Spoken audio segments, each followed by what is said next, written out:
Good afternoon, everyone. Very great. It's great to see everyone here on our Europass YouTube Live, which will be starting every 2 weeks during the school year, where I will be talking and I will be inviting different guests to visit. My name is Susan Galliano. I'm a teacher trainer, and a professional counselor.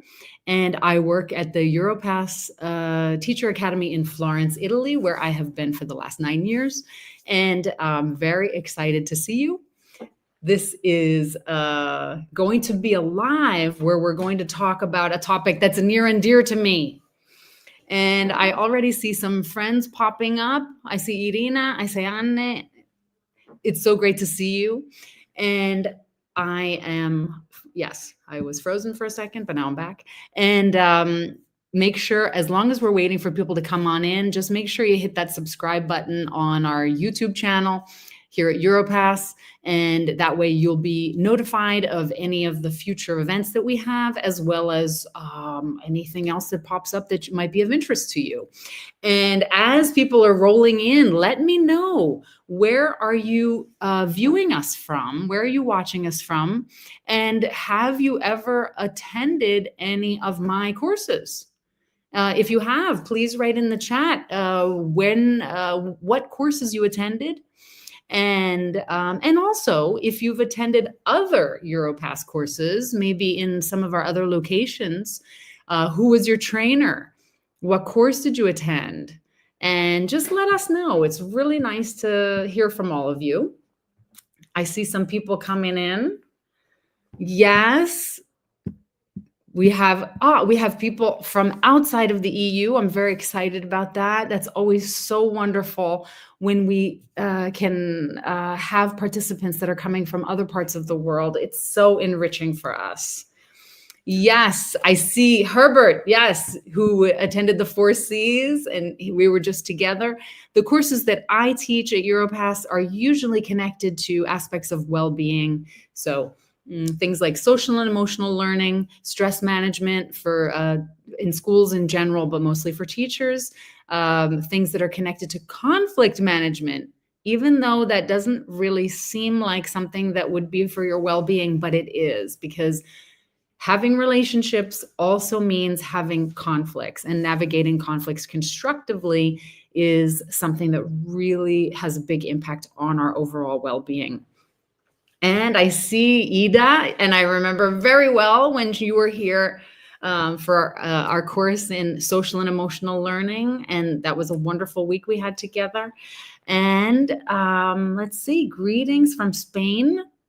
Happy to see you. Thank you so much for tuning in. And so today we are going to talk about something that is, as I said, near and dear to me, also because we are all a work in progress when it comes to our well-being. I'm going to be talking about things today that I have learned in my own journey and also in my professional life. And working with you teachers, I have learned a lot from listening to you and listening to what it is that you do to make sure that your quality of life is optimized, even in these very stressful times that we're living through in education.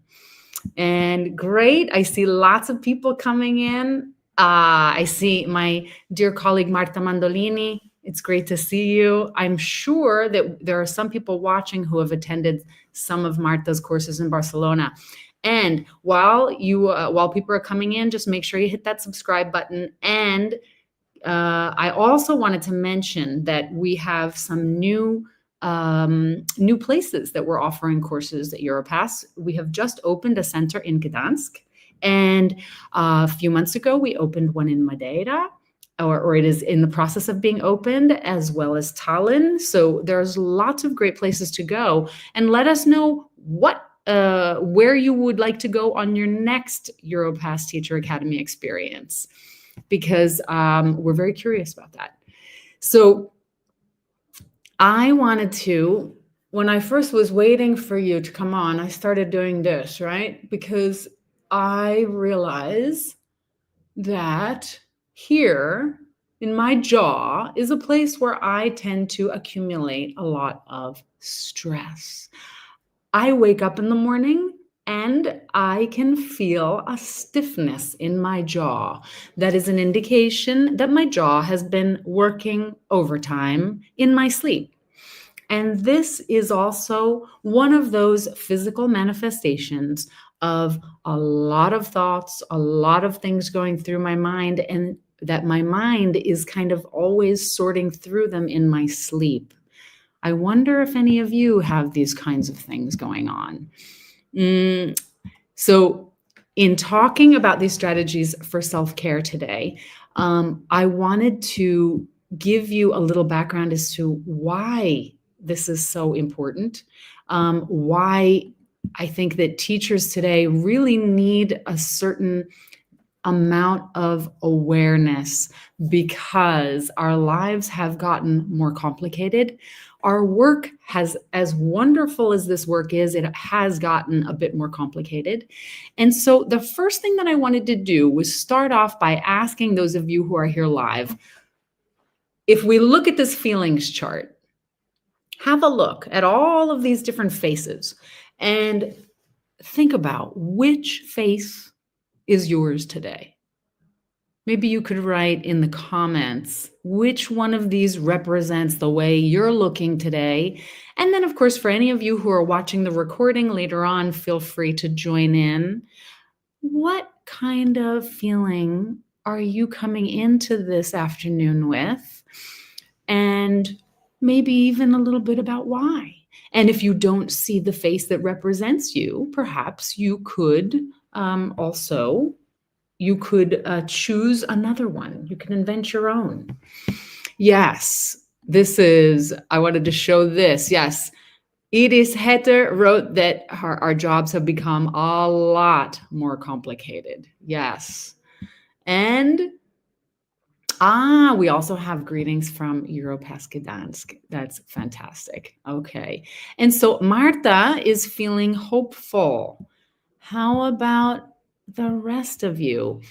I would have to say that today I was feeling really excited, very excited because of this experience that I was having. And going back to the jaw, I was also noticing that as I was preparing, I was sitting a lot, sitting at the computer. And as I was sitting, I noticed that my hands and feet were getting cold, but there was a tightness and a warmth right in the middle of my belly.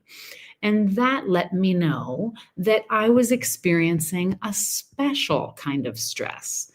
And today we're going to briefly talk about teacher stress worldwide, some of its consequences, and self-care in our personal and professional lives with some concrete ideas of things that we could do to put in our self-care kit.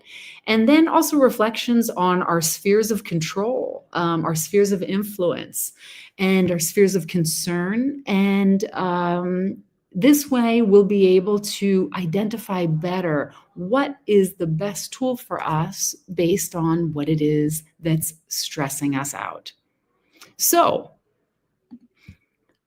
here, let me make this bigger for you. I wanted to use this because I thought that this represented better than any website I could find. This is a brainstorming that I did recently with a group of teachers who came to my course on stress management. And as you can see, we talked about stress in all of its forms, and we were talking about what does it mean for them?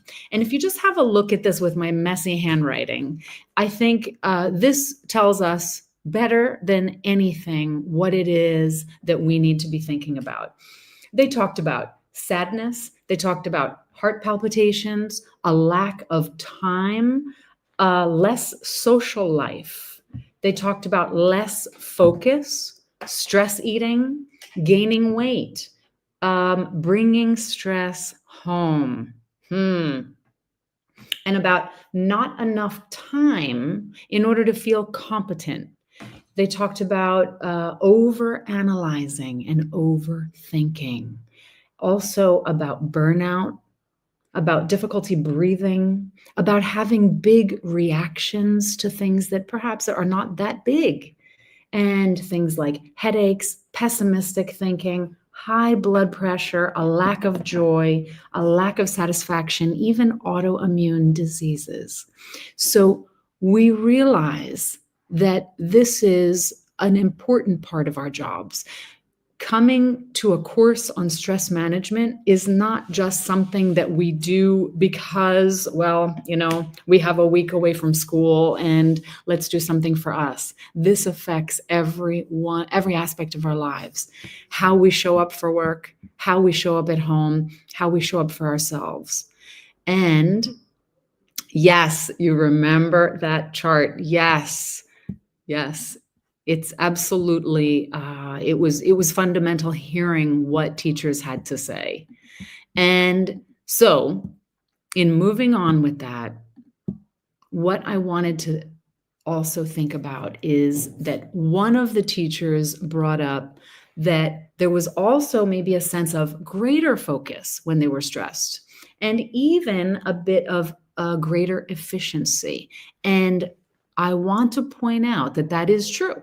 That is true because we do have that good stress. It's called eustress, eustress, and it's when we feel that good stress, it's that adrenaline that actually helps us be more focused. This is why when you have a deadline, you actually you might feel that jittery feeling, but sometimes it's when you start producing your best ideas, or you actually get into this flow state, into the zone, and you start producing much better than you were doing maybe in the days prior when you had it buzzing in your head that you had this deadline.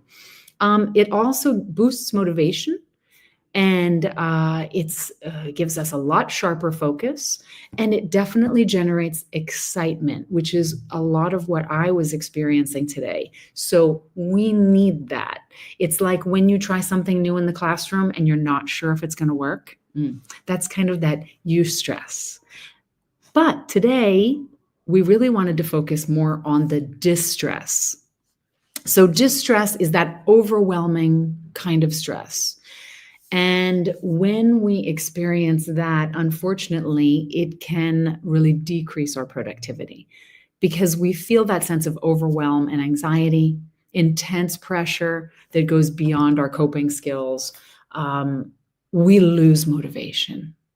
We lose some of that productivity. And it can even go into some of the aspects of burnout. One of the characteristics of burnout is this kind of emotional exhaustion, that feeling where you just don't have anything else to give. And what is important to realize is that when you notice those feelings, you still have time to take a step back and reclaim a better balance in the reality that you have. The important thing is to notice it. Notice the physical fatigue. Sometimes what happens with stress is that we might have some physical health problems that we don't necessarily attribute to stress, but we think, our body is somehow betraying us. And this idea that, could we, if we're having migraines on Sunday afternoons and wondering, well, why am I getting a migraine on a Sunday afternoon when I'm fine, I'm enjoying my time with my friends or my family, and why is it that suddenly I have to go to bed? Or as I said in the preview to this, sometimes you're driving home, you are thinking about something else, and suddenly you realize that you have heart palpitations. Or you wake up at 3:00 in the morning, and it's as though your brain has been poking at you, saying, wake up, because it's time to start worrying about this thing that happened 3 years ago. We have to worry about it again. We have to go through every mistake you ever made. I call it the album of the greatest hits. So there's also unhelpful or even some harmful behaviors that can come with it. Unhelpful meaning the way we eat, perhaps the way we aren't able to move our bodies. We choose not to because it just seems too fatiguing. Maybe we also are snapping at the people we love, or we are also a bit more irritable with our students. And then, of course, there's that mental fatigue and procrastination. Let's see. I see that there's a few comments. And yes, Aldona was asking me that is it really something? Is there something like good stress? And it is, let's say, good stress is simply something that gives us that energy to overcome, say, a challenge, to overcome an obstacle. Sometimes it just gives us that push. So, in that sense, it's considered a good form of stress. But it could be a new experience that, it's like when you go traveling somewhere and you're excited. So it's something where you're not in sort of necessarily a calm state, but it's an enthusiastic one. And so let's talk about our personal lives, shall we?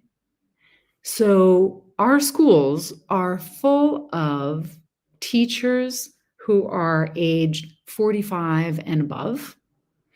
As we all know, in the EU, the European Commission came out with a report in talking about this enormous problem of teacher shortages. And I know also for any of my friends that might be watching from the United States, we know that that's an enormous problem.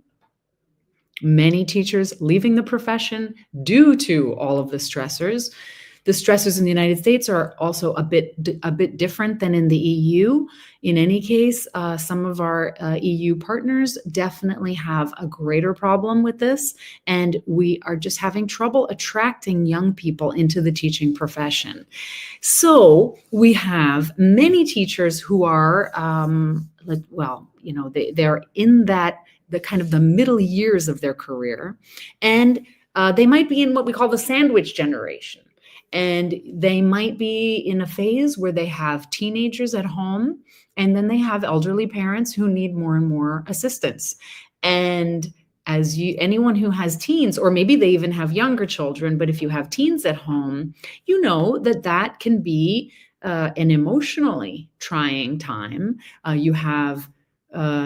You have kids who are no longer little and who don't necessarily need you in the same way that they needed you before. And they're going to challenge a lot of things about your parenting. And you're also at the same time perhaps navigating certain health emergencies that your parents might have. And this is something that's very typical in the teaching profession, also because it is prevalently female. And statistically, a lot of that kind of caregiving does tend to fall on women. And also, we have another issue of too much tech.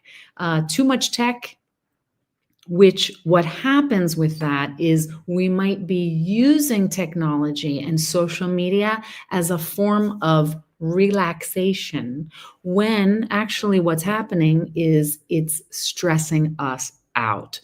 Because we all know about the clickbait, about rage bait, about how teams of psychologists are helping social media companies understand how to keep us there. And they keep us there by instigating anger, rage, division, and indignation. So that's why a lot of us like those cat and dog videos. But the point is that being online, even though we might use it as a bit of a relaxation or an escape, it actually overstimulates our brain. Concerns about the state of the world. I think that's something, in being also so interconnected, we know about what is going on at all parts of the world, instead of when we were younger and perhaps we had to wait for the news to come on those 3 or 4 times a day to hear about what was happening. And even then it was very restricted what we actually saw with our eyes or heard with our ears. All of the stimuli has a big impact on the brain. And then, of course, change of life. Once again, our schools are full of women that are, say, from age 40 to retirement age. And this is also this is when we go through an enormous change that's going to have an impact. It's going to have an impact on our energy levels, sometimes on aspects of cognitive function, and it absolutely can wreak havoc on our sleep. So, ladies, let's give ourselves a little break. And I think that this is also an important thing for us to realize that we might be going through a moment where we don't even recognize ourselves. And that itself can be a big stressor. So I don't know who needs to hear this, but the whole concept of self-care is not selfish. So it's not something that where we're taking time away from other people that we care about. It's that the definition from selfcarefederation.org. I loved this. It's this idea of taking action to preserve or improve one's health using the knowledge and information available to them. So it is a decision-making process that empowers us. Okay. This is not just as simple as going to the hairdresser. Okay. This is actually something where we have to really reflect on something that we might not think about a lot, and it's what makes us feel alive. And as I wrote here, and we get one body, one mind, and one life. And we deserve to treat all of this with kindness and care. So let's think about this. Let's take a page from positive psychology. And positive psychology is a study of what makes life worth living. So positive psychology is not about seeking happiness as much as it's about understanding what makes for a good life, which also can include the ups and downs of life.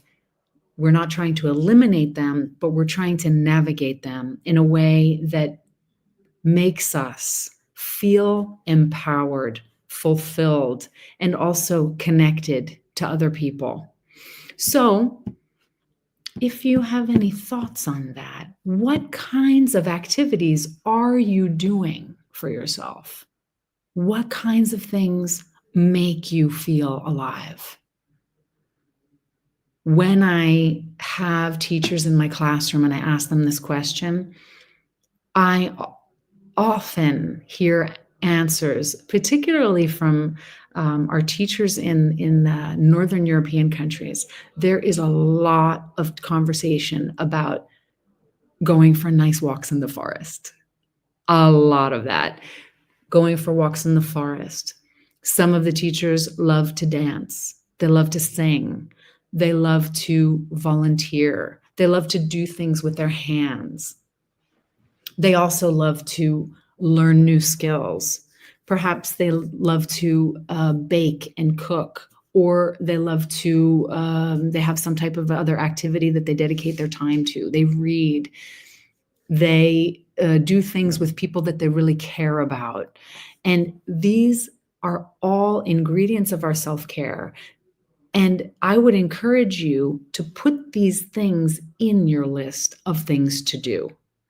We all have to-do lists, and in these to-do lists, we do tend to have quite a bit of obligations, different commitments we've made, bills to pay, things that we don't really like.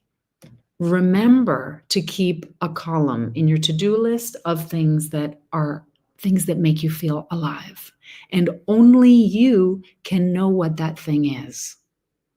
Only you can decide what it is that will give you the energy that you need when you need it.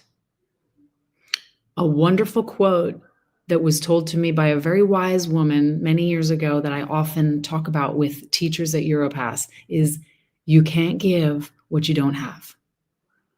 So Only we know when we are starting to get depleted, and only we know what will be the fuel that we need in order to have something to give to all of those students that are in our care.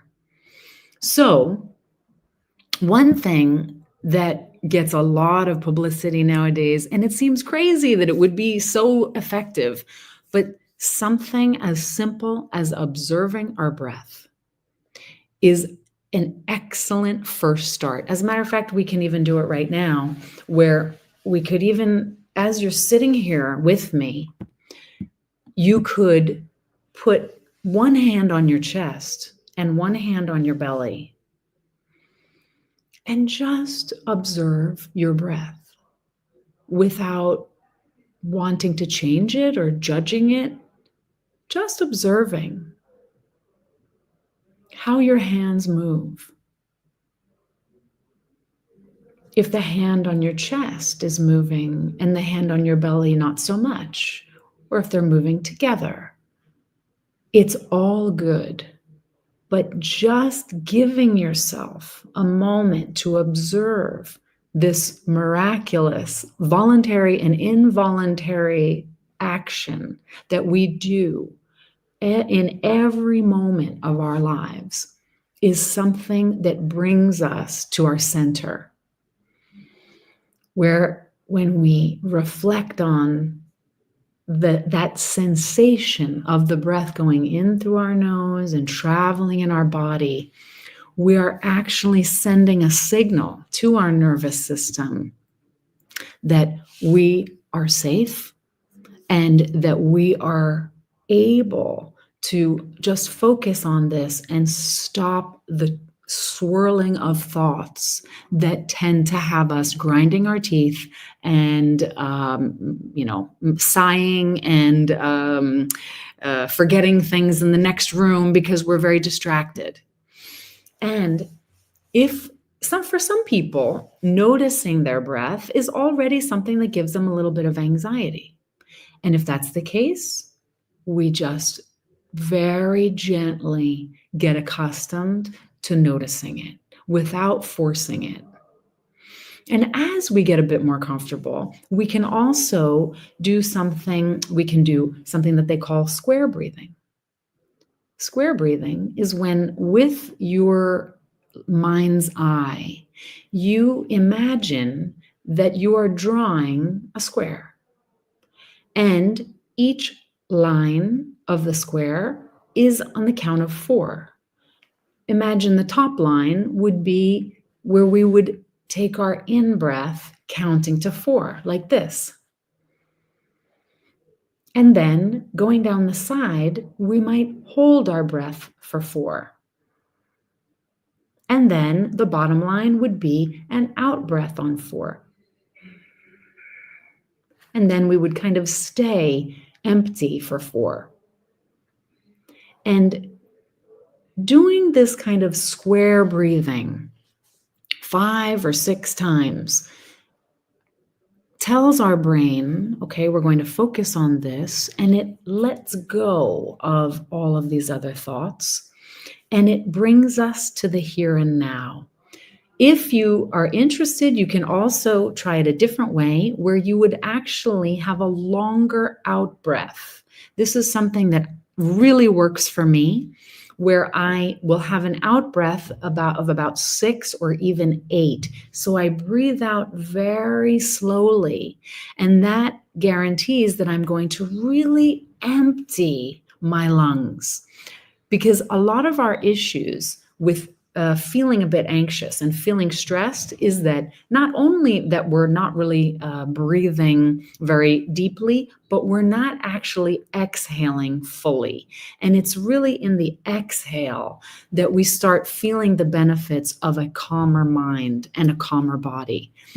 Something that you can even do with the students in your class, because let's face it, sometimes we're in the classroom and we're stressed, but we have the responsibility of the students. Well, guess what? They are also stressed. So what we can do is we can ask the students to, for example, stand up And we can do a kind of a snake breath together. And in a snake breath, we would take a nice inhale and then let the breath out on very slowly. Now, this is better with the older students. With little kids, I don't recommend this, but they could do something like where they, because you don't want them to be without their breathing for too long, but it can be a really fun way for them to focus on it. Because what you notice when you let out that breath is how much your lungs, the whole area fills with air in your next in-breath. And this is something that's really good for us. And then another thing that can be really nice is mindful eating. So mindful eating, here I've got raisins, okay? And sometimes I have done this with my teachers, okay? So you could take a raisin. In this case, I took a bunch. And when we eat mindfully, we actually make a choice to take our first bite of something mindfully. Not the whole meal, but for someone like me who tends to eat very quickly, it can be a wonderful thing for me to use my senses before I actually put the food in my mouth. And this involves looking at the raisin. And you would look at it for the color, for the texture. It involves then also touching the raisin, feeling if it feels sticky, if it feels a little bit rough where the wrinkles are. It involves smelling the raisin, which of course has a very particular smell. And sometimes it also evokes some memories. Many of my participants have talked about that it reminds them of something that they would eat at Christmas time. But we use our senses to ground us in the present moment. And then we do something really crazy, is we listen to the raisin. Did you have any idea that if you squeeze a raisin, it makes a sound? And you listen to this tiny little crackling sound. And then you would place the raisin on your bottom lip and just notice how your mouth is getting ready for what's going to come next. It's incredible.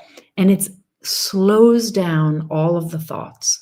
And when you finally put that raisin in your mouth, you just take one, you feel what it feels like on your tongue, rolling it around, and you take one bite and notice all of the flavor. It's fascinating because we tend to eat without even noticing our food. We swallow a lot of air. We eat more probably than we need, or we eat so quickly that we don't even get that pleasant feeling of being satiated. And so mindful eating, that first bite, can be something that we even do at school, even during our break, or perhaps when we have something warm to drink. Little shout out to my New Jersey peeps. And you can feel the warmth of the mug. You can smell the smell of whatever warm beverage or cool beverage you're drinking, just taking your time to do that. Okay. So these are actual things that we can do immediately, whether we're in school or not. Then we also have some other kinds of activities that we can do. I see that. Yes, Manny is saying that, yes, that Manny eats too fast. Yes.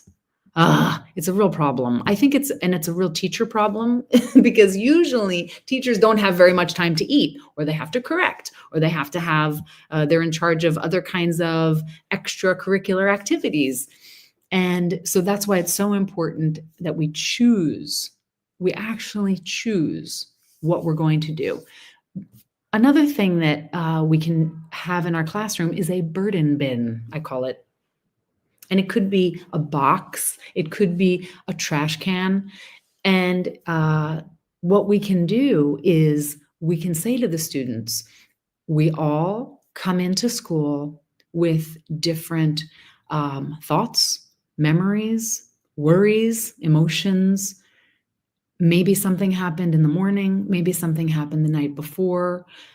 Perhaps there were some text messages that they had just gotten that have them a little bit upset.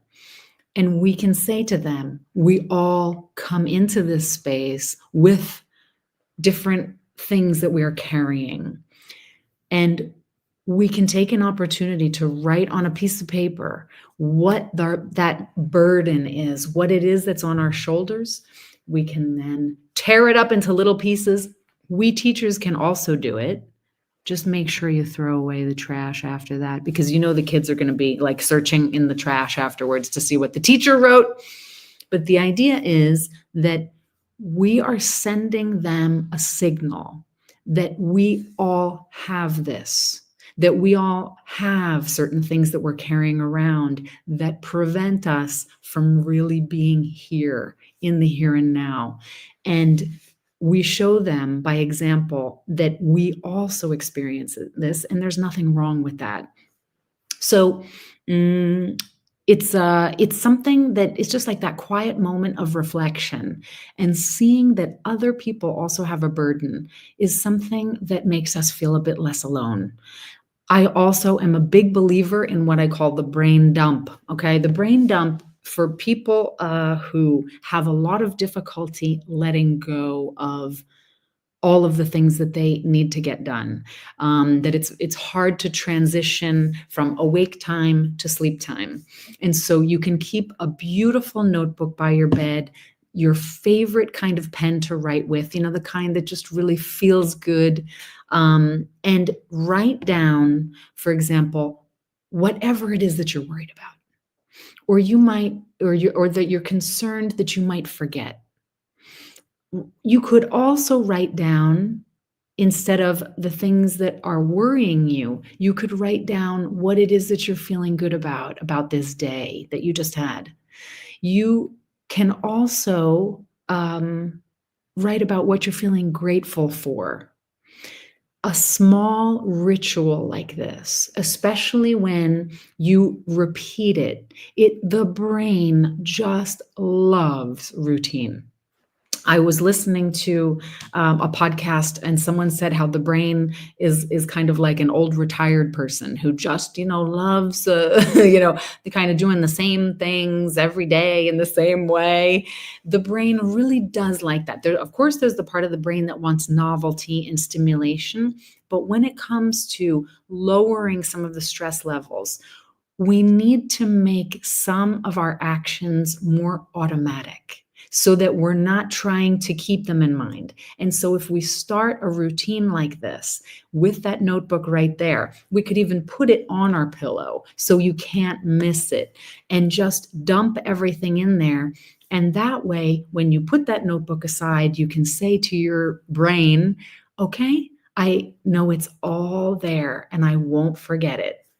And then another thing, if you tend to really experience a lot of anxiety, if you are constantly in some future place thinking about problems that you have to solve, or things that you are maybe conversations that you need to have, or a lot of what I call mental chess playing, where you're like, well, if she does that, then I'll do this. And if he says this, I will respond that. But then what if he responds this? All of that stuff that's happening in some imaginary place in the future that is dragging. It's like when your computer has way too many tabs open, and then the entire system lags. You try to open up a new tab and everything's going slowly, or the screen freezes. That is exactly like what happens with our brain. So sometimes we actually need to set a time to worry. We actually have to say to ourselves, okay, I'm going to put that in my to-do list, that I'm going to worry about this thing from 5 o'clock to 5:15. Sounds crazy, but it can work. Give it a try. Sleep. I could talk about sleep all day. Also because this is something that I struggle with. And because I struggle with it, I have taken a lot of time to learn more about it, and it's fascinating. Once again, the brain loves routine.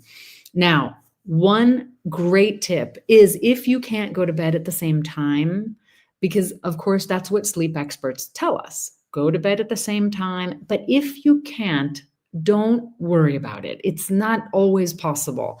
Try though to get up at the same time. Try to wake up at the same time, because we often mess things up on Sundays by maybe we were out Saturday night, we had fun, maybe we had a couple of glasses of wine, ate too much, whatever, fell asleep, say around 1:30, and then we sleep in until about 10 o'clock in the morning. Now, that you might feel pretty good when you wake up in the morning. However, the problem is Sunday night, you might not be sleepy at the right time.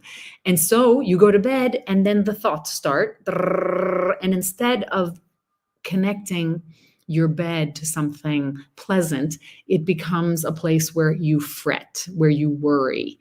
So they have found that this idea of kind of staying on that same waking time really facilitates that going to bed at the right time, instead of starting off our Monday really short on sleep. The brain dump, we can have sleep rituals, a warm bath, something hot to drink. If you like a cold temperature in your bedroom, but maybe you would like a heavier blanket. Some people that experience quite a bit of anxiety find that they might need more pressure on their bodies to kind of help them feel warm and safe. And some people need less of it. The idea is that you can experiment. It's your body. And it's actually a labor of love to understand what it is that makes you feel your best.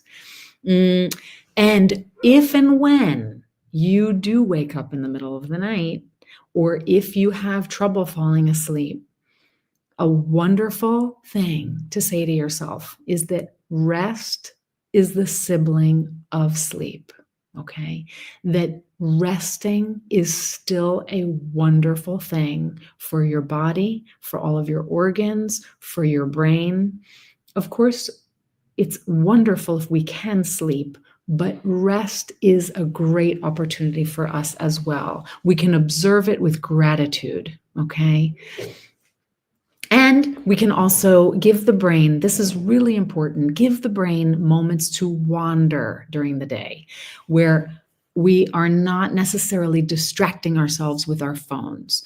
If you take the dog out for a walk, go without your phone and leave the phone out of the bathroom if you can, okay? Meaning the brain needs some time to process things, and we are actually very much overstimulated. We're overstimulated emotionally and also cognitively. And if you go for a walk, for example, sometimes people like to listen to podcasts, okay? However, it would actually be important to just allow yourself to have that space, because if you don't give the brain that space, it will take it, and it will take it when it has it, and that might be in the middle of the night. And another great tip, this has worked wonderfully for me and many people I know, is to actually make sure that your evening meal is one with carbohydrates. It's a bit of the opposite of what they say, for example, in Italian culture, but it's actually better for our sleep to eat some protein during the day when we need lots of energy and we're going to be burning it, and to eat carbohydrates at night and cooked vegetables, because they make us sleepy. You know, I mean, I've known that for years, that it made me sleepy, but for some reason I was eating it at lunch. And a big thing is about our boundaries. Boundaries, this could be a whole other live in talking about what is possible for us, what we can do, what is okay with us, and how we can respect other people's boundaries at the same time. And another thing that will help our stress levels is to be very careful with the kind of energy that we have around us. We all have the energy vampires, I call them. Then sometimes we can't really avoid them, but we need to recognize them. We have energy givers in our lives and we have energy vampires. Sometimes it's the same person because in certain moments they're a giver, in certain moments they're a vampire. Maybe we are also someone else's energy vampire, but we need to think about this in moments of stress. If you tend to be the friend who is always there for everyone when they have a problem, and for you, it's your default mechanism to just drop everything and go run to them because that's how you feel like you're being a good friend. But then you wind up a bit angry and resentful afterwards because you gave what you didn't have. How good a friend are you in the end? Hmm? This is something that's really worth thinking about. Boundaries, and I think we're going to do a live just on this topic. And so, as I had mentioned in the preview to this, I want you to think about what is in our control. Stephen Covey, he introduced this concept of like circle of concern and circle of influence in his book, The Seven Habits of Highly Effective People. That's missing an S.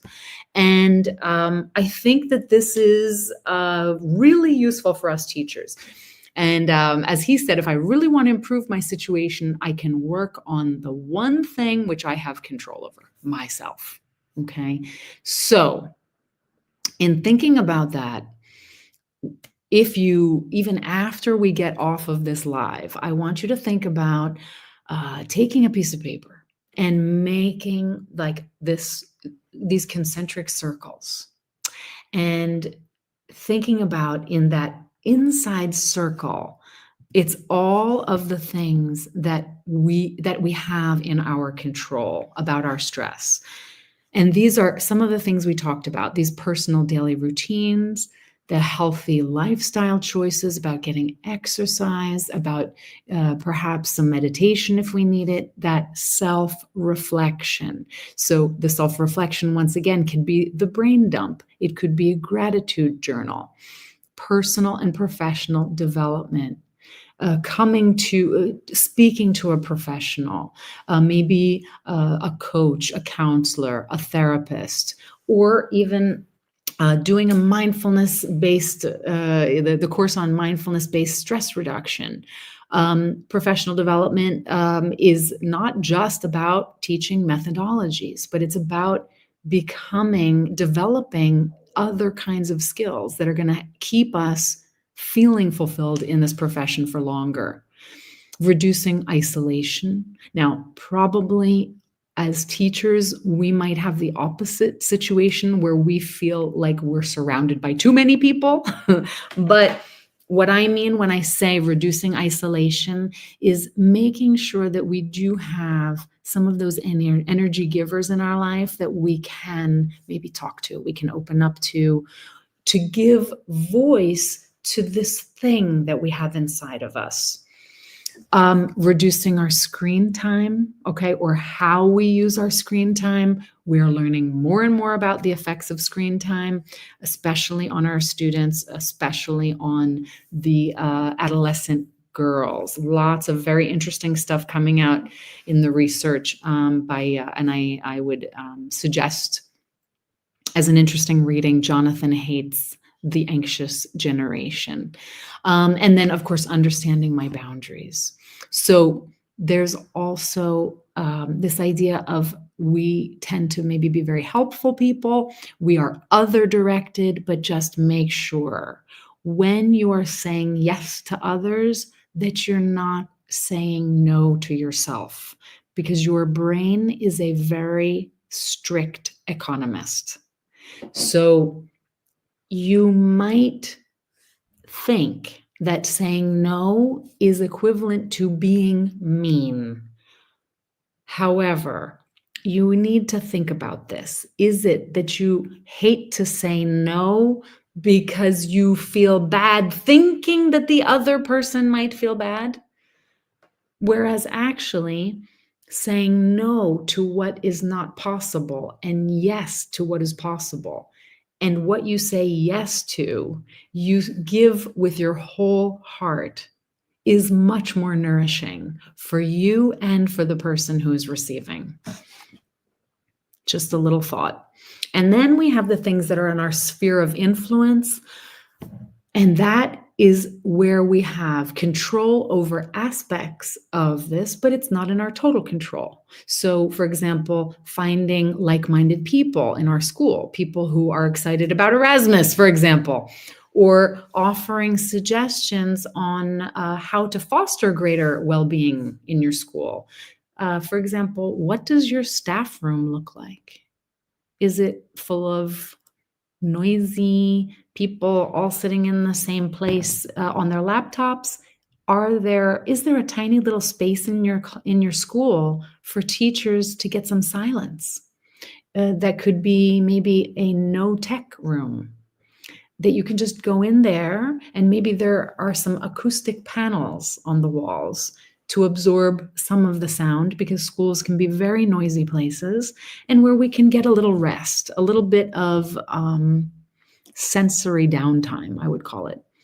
And then things like offering moments for mindfulness in your school. I have met teachers from schools that had like a little mindfulness club. So maybe every Tuesday, a half hour or 20 minutes before school starts, whoever wants to can meet, and the teachers get together somewhere and they have a moment of mindfulness. Or I've also met teachers that had like a weekly breakfast for anyone that wanted to come, but maybe they'd come a bit earlier and they'd take turns bringing something, but they would share a moment that was just to have some fun together. And then learning, of course, to manage conflict more effectively, because as I said in the beginning, conflict is part of our lives. So then we have the things that are outside of our control. And sometimes we need to realize that they are a lot of tabs that are open in the brain. It doesn't mean that we have zero control over them. Of course, if you are civic-minded, if you are politically active, then of course it would be in your sphere of influence. But for most of the time, the things that are outside of our control are about what other people think, what other people choose to do with their lives, huge systemic issues that require massive cooperation and political change, demographic changes in your area, government school reforms that's out of our control. The important thing is to notice that there may be things that are out of your control, but there are pieces within that you could have influence over and that could be in your control. And this already it helps the brain categorize these different things instead of a big swirling mess in our brain. So this is a nice visual of that, of all of the different things in case you need that. You can even, later, if you're watching the recording, you can take a little screenshot of this.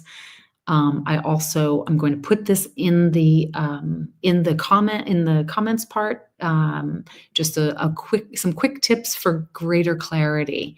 And I just was thinking about this beautiful quote by Maya Angelou as I'm coming to the conclusion of this live, where she says, "This is a wonderful day.